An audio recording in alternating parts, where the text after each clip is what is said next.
오늘 말씀은 사도행전 20장 말씀을 봅니다.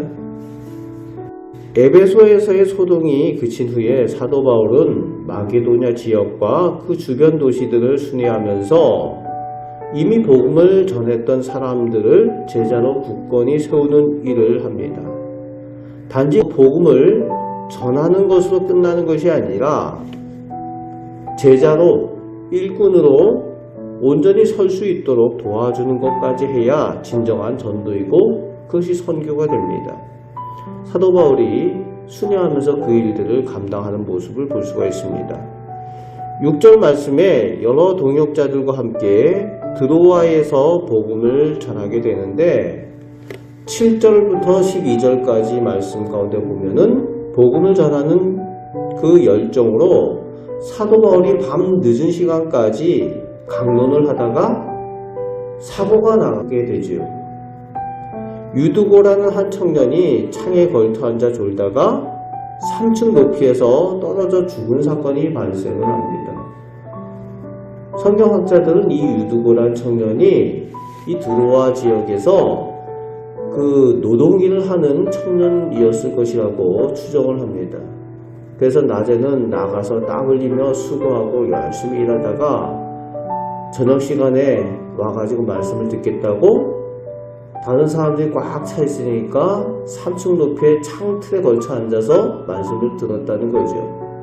그런데 너무 피곤하다 보니까 말씀을 듣다가 그만 졸다가 떨어져 죽었다는 겁니다.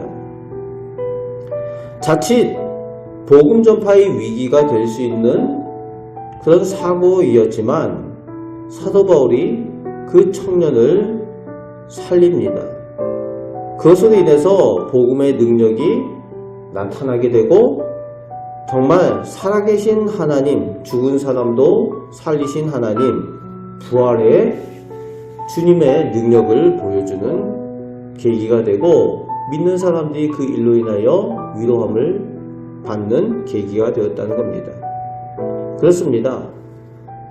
하나님은 위기를 기회로 바꾸어 주시는 분이시고 어려움 당한 사람들에게 하나님의 위로를 체험케 하시는 하나님이시라는 겁니다.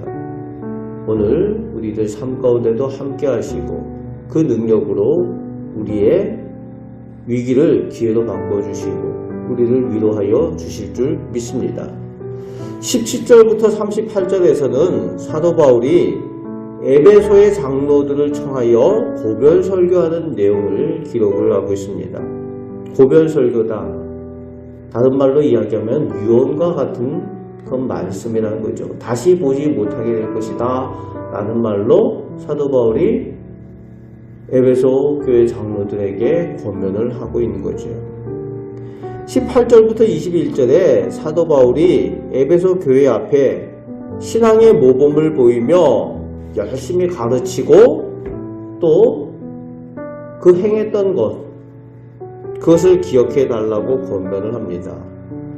26절부터 27절 말씀에 보면은 바울이 한치 부끄러움 없이 거리낌 없이 하나님의 말씀을 전한 것을 기억하라고 그 에베소 장로들에게 권면을 합니다. 그리고 이제 28절부터 35절까지 바울이 그 모범을 보여준 것과 같이 이제 에베소 교회를 담당한 에베소 교회 장로들이 성도들과 교회 앞에서 모범을 보이기를 간곡하게 권면을 하고 있습니다. 바울이 보여줬던 것처럼 이제 에베소 교회를 하나님께서 그대들에게 맡겼으니까 그대들이 성도들 앞에 모범을 보여라 라고 권면을 하는 거죠. 그렇습니다.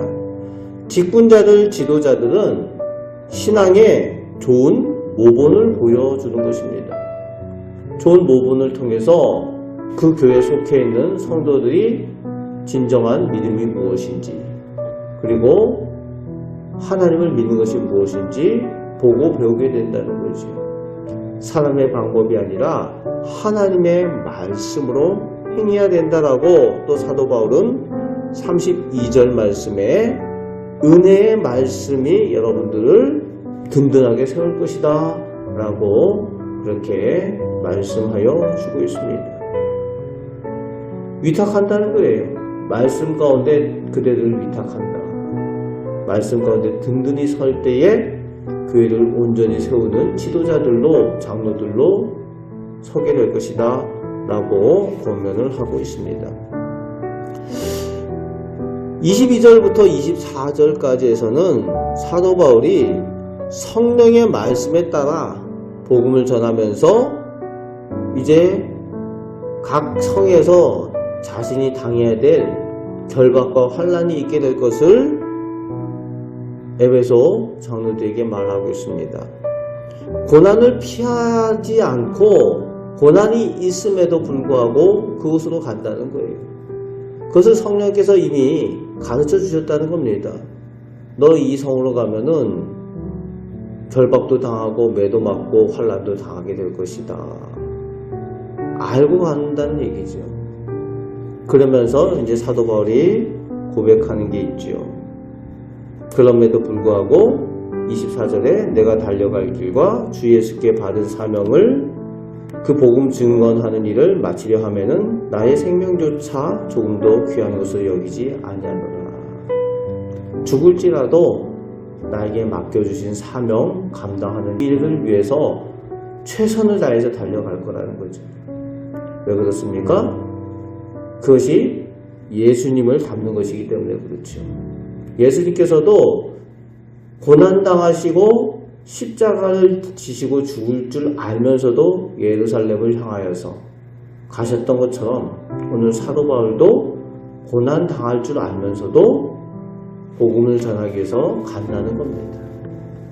오늘 우리 하나님의 사람들, 예수님의 제자들은 성도이기 때문에 이 악한 세상 가운데에 사명 감당하는 일에 있어서 이 사도 바울과 같은 그런 어려움을 당할 수 있습니다.